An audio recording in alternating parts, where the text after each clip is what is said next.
ನಮಸ್ಕಾರ ಸ್ನೇಹಿತರೆ, Anvika useful tips ಚಾನಲ್ಗೆ ಸ್ವಾಗತ. ಇವತ್ತು ನಾನು ವಾರಾಹಿ ದೇವಿಯ ಶಕ್ತಿಯುತವಾದ ಮಂತ್ರವನ್ನು ತಿಳಿಸ್ಕೊಡ್ತಾ ಇದ್ದೀನಿ.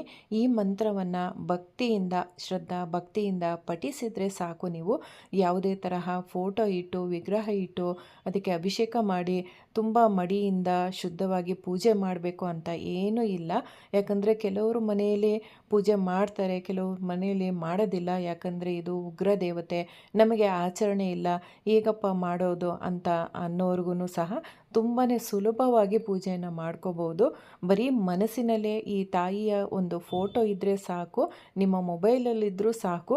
ಆ ತಾಯಿಯ ಫೋಟೋ ಮನಸ್ಸಿನಲ್ಲಿ ನೆನೆಸ್ಕೊಂಡು ತುಂಬ ಶುದ್ಧವಾಗಿ ನೀವು ನಂಬಿಕೆಯಿಂದ, ಇಲ್ಲಿ ನಂಬಿಕೆ ಮುಖ್ಯ, ಭಕ್ತಿ ನಂಬಿಕೆಯಿಂದ ನೀವು ಪ್ರತಿದಿನ ಈ ಮಂತ್ರವನ್ನು ನೀವು ಪಠಿಸಿದರೆ ಖಂಡಿತವಾಗ್ಲೂ ನಿಮ್ಮದು ಯಾವುದೇ ಒಂದು ಸಮಸ್ಯೆ ಇರಬಹುದು, ಒಂದು ವ್ಯಾಪಾರ ಸ್ಥಳದಲ್ಲಿ ತೊಂದರೆ ಆಗಿರ್ಬೋದು, ನಷ್ಟ ಆಗಿರ್ಬೋದು, ಮನೆಯಲ್ಲಿ ಮನಸ್ತಾಪಗಳು, ಜಗಳ ಆಗಿರ್ಬೋದು, ಅಥವಾ ಮಕ್ಕಳ ವಿಷಯದಲ್ಲಿ ಏನಾದರೂ ತೊಂದರೆ ಆಗಿರ್ಬೋದು, ಯಾವುದೇ ಒಂದು ಸಮಸ್ಯೆಯನ್ನು ನೀವು ನೆನೆಸ್ಕೊಂಡು ಪ್ರತಿದಿನ 11 ಸಾರಿ ಅಥವಾ 21 ಸಾರಿ ಅಥವಾ ಇನ್ನೂ ಹೆಚ್ಚಿಗೆ ನಾನು ಈ ಮಂತ್ರವನ್ನು ಪಠಿಸ್ತೀನಿ, ನನಗೆ ಶಕ್ತಿ ಇದೆ ಅನ್ನೋರು 108 ಸಾರಿ ಪಠಿಸಿದರೆ ತುಂಬಾ ಶುಭ ಫಲ ನೀಡುತ್ತಾಳೆ ತಾಯಿ.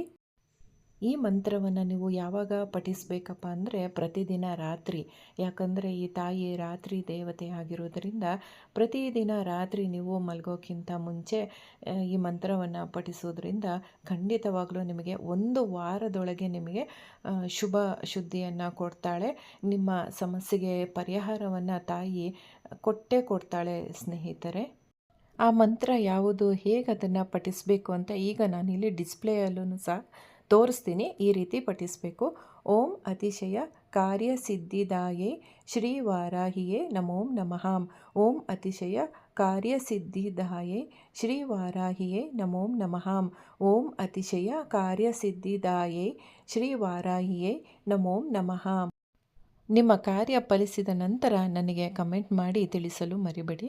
ನನ್ನ ಚಾನಲನ್ನು ಸಪೋರ್ಟ್ ಮಾಡಿ, ಹಾಗೆ ಸಬ್ಸ್ಕ್ರೈಬ್ ಮಾಡ್ಕೊಳ್ಳಿ, ಲೈಕ್ ಮಾಡಿ, ಶೇರ್ ಮಾಡಿ, ಕಮೆಂಟ್ ಮಾಡಿ ತಿಳಿಸಿ. ಧನ್ಯವಾದಗಳು ಸ್ನೇಹಿತರೆ. ಮುಂದಿನ ವಿಡಿಯೋದಲ್ಲಿ ಸಿಗೋಣ.